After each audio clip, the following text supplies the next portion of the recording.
be talking about a dentist in Mississippi, Dr. M. She is a late 30s dentist, has a husband and 2 children, and she's been with us for the better part of a year now.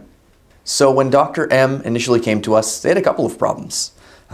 They are earlier on in their practice ownership career, so organization and just knowing where they stood, if they were doing things the right way, was a big problem for them. They didn't really have an understanding of where they were compared to others.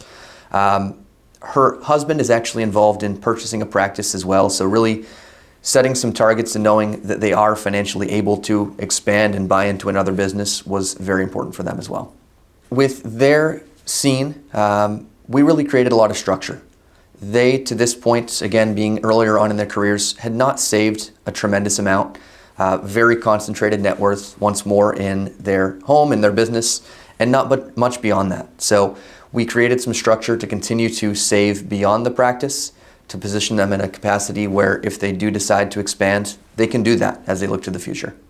In Dr. M's scenario, there will certainly be a lot of obstacles. Again, they're in the earlier part of their career, so I expect that their plan today, comparative to 10 years from now, will be drastically different. Life changes. They're going to expand the number of locations, add associates. The biggest thing in their scenario is just planning and making sure that we have the liquidity in place, so if that opportunity does arrive, they'll be ready. Today in Dr. M's plan, if we look at where they are positioned to be in a place where they can expand in a nice, structured, and safe manner if they so decide to do so. They are saving what they need to save. They're setting sufficient money aside. And a new thing that's really come into the plan is they have an idea that they can retire early if they'd like to.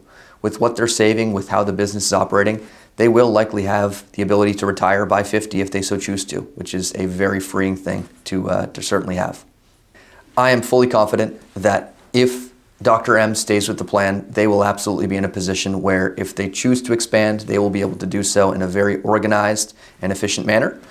If they choose to retire early, 10, 15 years down the road, they are on pace and they should be able to do that as well. So they've made some big improvements and I'm excited to see what the future brings for them.